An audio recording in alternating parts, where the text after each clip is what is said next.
My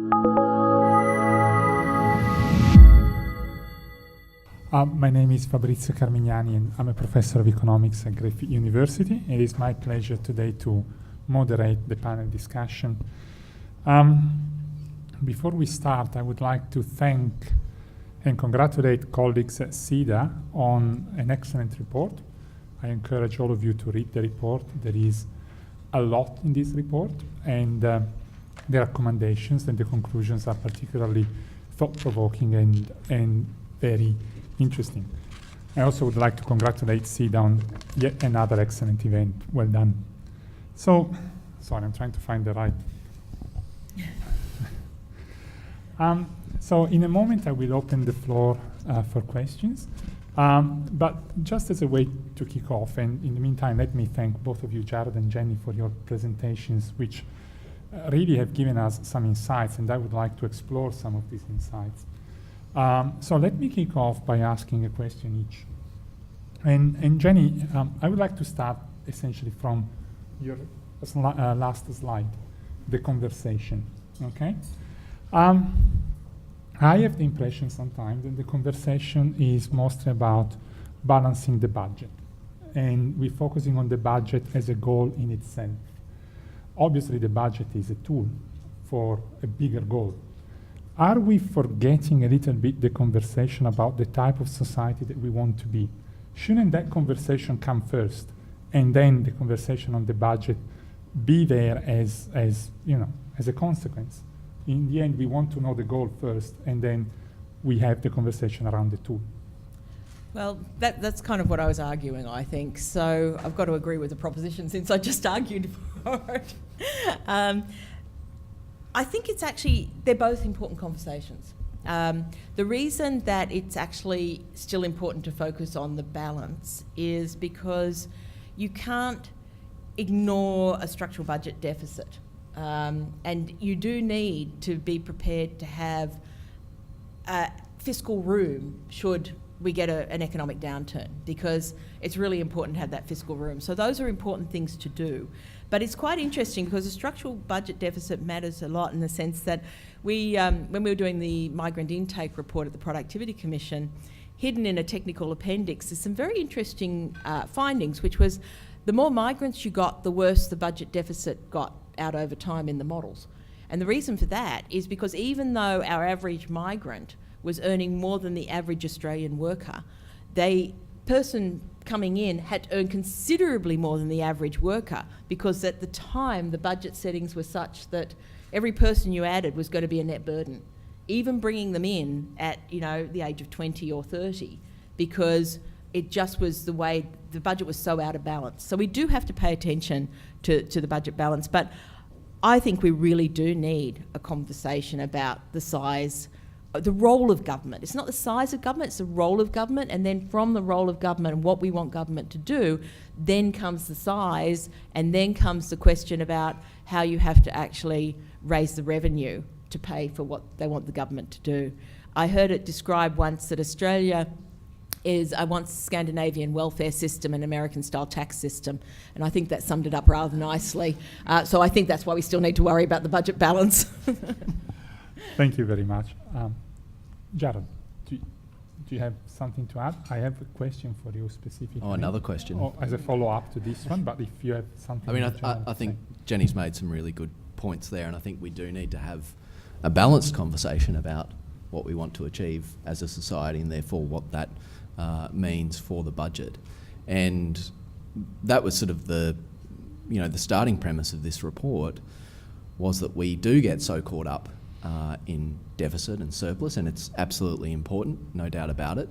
We also talk a lot about debt, and debt does have a real cost day to day. I mean, there's an interest cost in the budget of $13 billion, which is $13 billion that we can't spend on things that the community needs and wants. So we've got to have the two of them together, but I do think a sensible starting point is to have that conversation about, well, what is it that we actually want to achieve, and then we can think about how we achieve it, including through the budget. So let me have a follow-up to this one. when we talk about the budget, we often use a negative type of language. We talk about budget repair, we talk about the vulnerabilities, we talk about financing the gap, we talk about limiting expenditure, and that's a point that you make in the report. Again, is this negative language going a bit too far? I mean, are we forgetting about the positives, not just in economic terms, but in social terms, the positives of expenditure or spending, both current and capital expenditure? Also the positives of deficit and debt. Of course, there is a cost in debt, but that is there for a reason. And that has been accumulated because of choices that were made by the government at a particular point in time. So are we taking always a negative spin when we talk about the budget? And is that fair? I think there's certainly a bias in that direction, and probably the nature of the budget documents will get you there pretty quickly. And let me tell you, I've had a look recently at some of the state budget reports, and it made me really enjoy the Commonwealth budget, which I think is quite concerning, particularly in terms of transparency and how they're laid out, and some of the greater detail that you get. I'd actually link this a little bit back to my point around evaluation. If you have a lot of detail on what is being delivered and the outcomes that are being delivered in different programs, you can very much frame a very positive story about some of the important objectives that the budget is meeting. And we see glimpses of that from time to time, but we don't really see anywhere a consolidated kind of this is what the budget has actually delivered in a 1 year period. So I think you're right. But again, I'd go back to transparency on things like evaluation might actually get us there. But there's also the risk, as you point out, that we do evaluations and there's 5% of a program that is non-performing or there's issues with, and we'll focus on that 5% rather than focusing on the 95% where we're getting it right. No. Okay. So let me see if there is any question from the floor. There is a question over there. If you can just introduce yourself and then ask the question. The name is Rick Ross. Significant level of, I guess, involvement in the innovation space around the resource sector. Very intrigued. Compliments to CEDA and to the presenters. The triangle between budget constraint and budget discipline, with a question of what type of society do we want to be, and if we put a third element to that being where is innovation going to take us in the next 10 years, and more importantly the next 30 years, there is already a degree of conversation happening in Europe around what and where taxation will need to go based on where automation and autonomous systems is likely to drive us towards, including artificial intelligence. That conversation is not happening in Australia. What's the panel's view around how we drive that conversation in the context of the three elements that have been highlighted so far? Thank you. Who would like to go first? I can start on that one.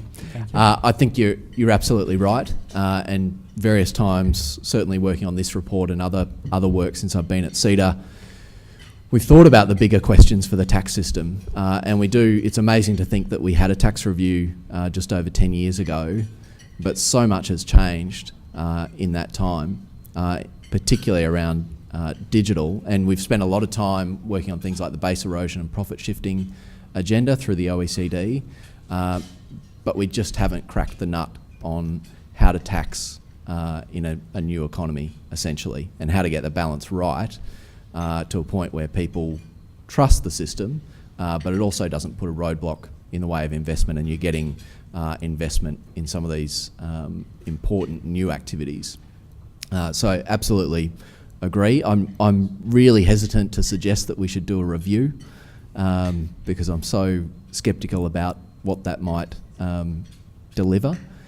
But it does feel like there are a whole series of challenges coming down the pipeline that will ask much bigger questions of our tax system than the rate of corporate tax or the rate of personal income tax or our GST base.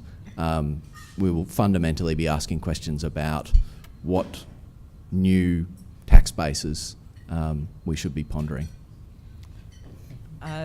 We did a report, I think it was 2016, with the Productivity Commission on digital disruption, and the impact on tax revenue was one of the areas that we identified in that. There was that needed consideration. The other, of course, is the labour market impacts. And so, we've all heard about, the future of the workforce and how we're all going to be replaced by robots and AI and the like.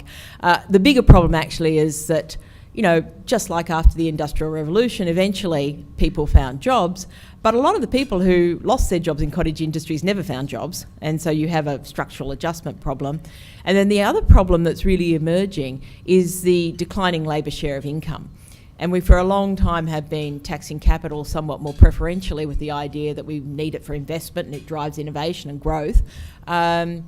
And certainly recommendations like dealing with the capital gains tax discount in a low inflation world make a lot of sense. But labour's share of income has fallen, and it has fallen fundamentally, and not, as a paper done by Dim Parham just due to the mining boom in Australia. It's there's some really interesting issues around changes in the rate of substitution of capital and labour that they think has fundamentally shifted with AI and robotics, and so managing the expenditure side of that and what does that look like is also going to be as important as to how do we actually then have a revenue side. So it's sort of going to put a lot more pressure on whatever social compact you get. It's going to be a really interesting question about what does that actually look like. Yeah. Thank you. I think we have a question over there.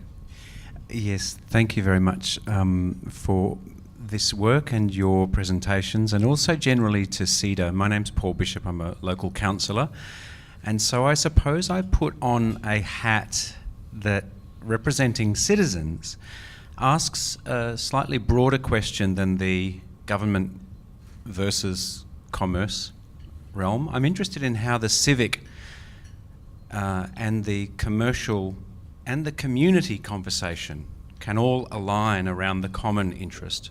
I think that is a bigger discussion about the future of democracy and how we create cooperative design solutions toward that future. If we look at the big solutions, the singular solutions, the federal or the state solutions, we look at big binaries and large numbers. I'm increasingly compelled by the local examples of people gathering together in meaningful, mindful, intentional design processes to do small economic interventions, and that over time, as they start to ratchet up, become part of a bigger conversation. And I want to thank CEDA for looking at, because I know that the two measures you have are social and economic.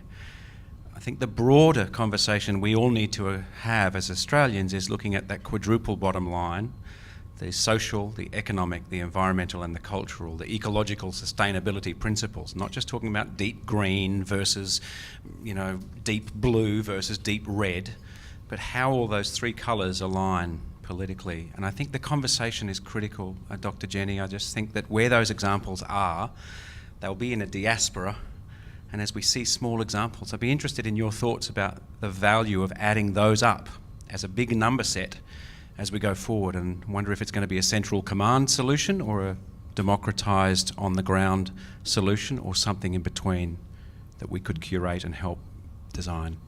Thank you. Jen. Lots and lots in that question. And it's quite interesting because we are recognising that place-based solutions are going to be a really important part of solving a lot of problems at that, and that they need to be solved at that scale. And so the broader questions for governments are, how do you set up the governance structures around that, given that they will probably still require money coming down from those levels of government in some shape or form to make them actually happen and to support them. One of my old professors, Larry Summers, actually finally they, economists fell on their sword and said, place-based solutions might be the answer in structural change rather than this idea of, train them up and they will move, because they don't. And the opioid addiction and the like, just in pure bloody-minded economic terms, you can go, it actually might be cheaper to put wage subsidies in place for a place-based solution than it is to deal with health and the other ramifications, justice ramifications and like. But I think it's deeper than that, which is around the cooperative design principles. And how do you build capabilities in communities to actually do that? So highly resilient communities often have a lot of, they've got a lot of social capital. They've got a lot of, what we would call sort of bonding and bridging capital, which means that, the bonding capital is the in-groups of look after each other, but the bridging is that other groups look after other groups. So it's not about all just for my group, it's also about how well the other group in my community does and the relationships between the two. And so having methods that actually work, and so that you need to be leveraging the government funding in a way that forces cooperation. And once you start forcing cooperation in that way, then you can start getting cooperation occurring once they realise that the other group is actually, by and large, the overlap of common interests is at least 80% and often 90, or more. And it's only on 10%, which I just agree to disagree on.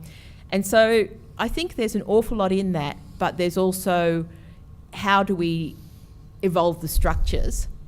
The Productivity Commission and also CEDA noted for health that moving to primary health networks and moving some of the health services more around a localised or regional model is actually also going to be important. So there's a number of, kind of dimensions to this problem, but I think it's a really good point you make. Thank you. Jared, do you have anything to add? I certainly agree that place-based solutions have a role to play. The one word of caution, I think, is that we've had them in the past. We've had them in Queensland.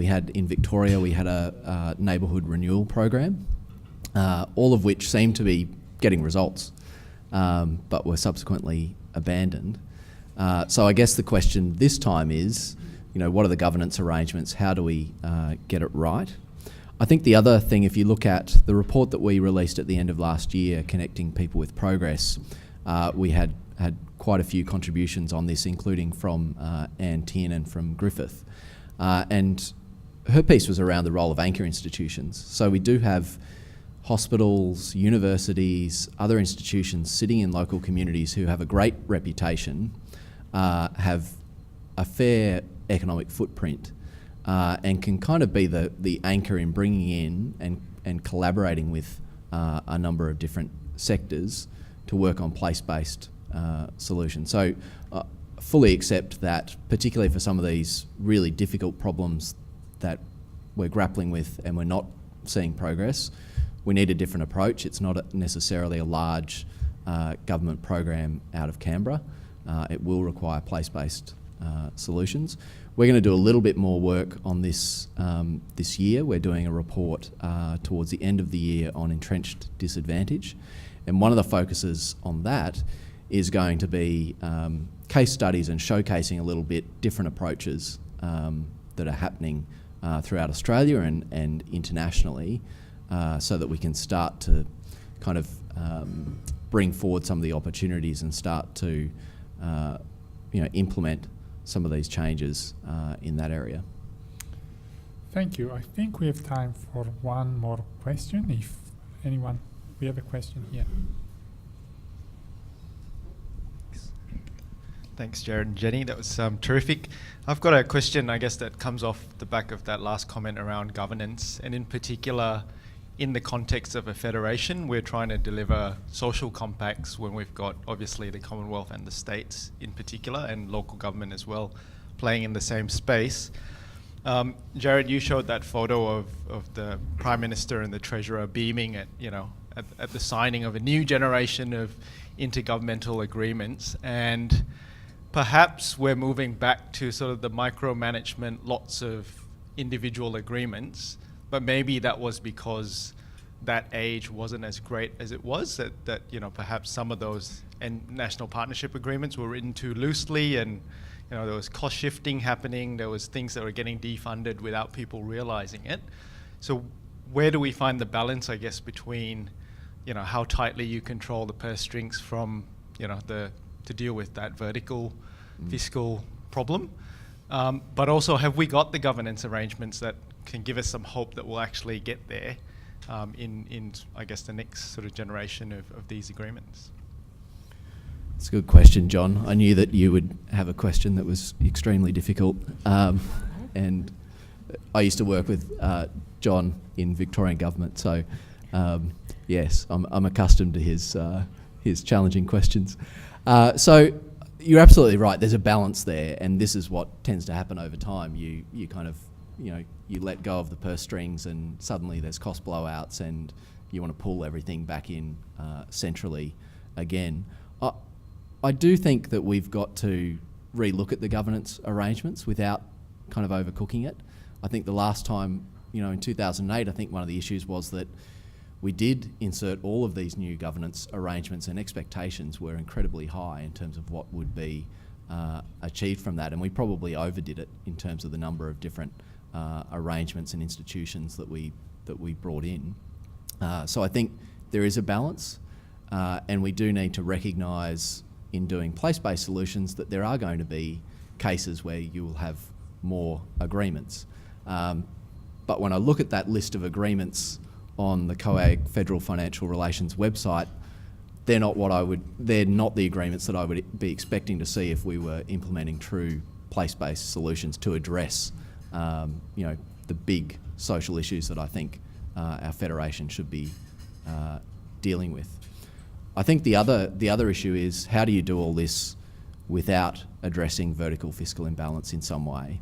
So how do you not give the states access to a greater pool of money, whether that is untied funding from the Commonwealth, or whether that is encouragement to exploit new tax bases or existing tax bases in more efficient ways? Now that's quite radical, really, but that may be where we find ourselves, as we try to get the balance right.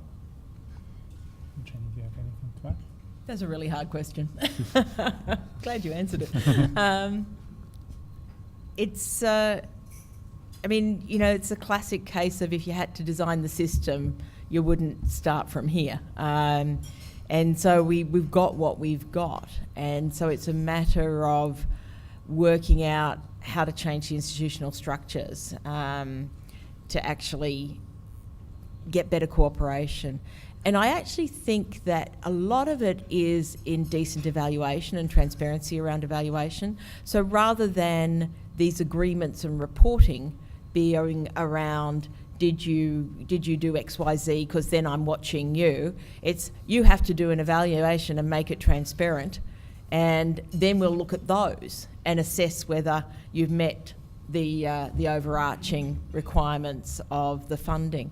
I think one of the most, I worked quite a lot in development assistance over the years, and one of the best systems I ever saw was the Canadian in the Pacific. And so they went around and they went to communities and they identified the projects, and then they gave them half the money. And then, tiny group of people went and visited the projects and sort of talked to the people in the community and said, has the chief man delivered? And if the chief man had delivered, they get the other half of the funding. If the chief man hadn't, they didn't.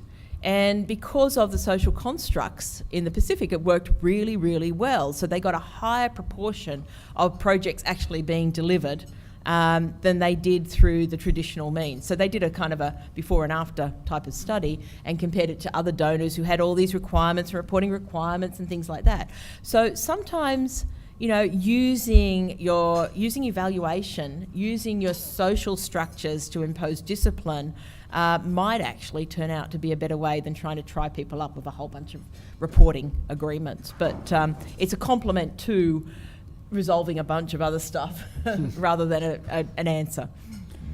Thank you. I'm afraid we have come to the end of our panel. Please join me in thanking again Jenny Gordon and Jared Ball.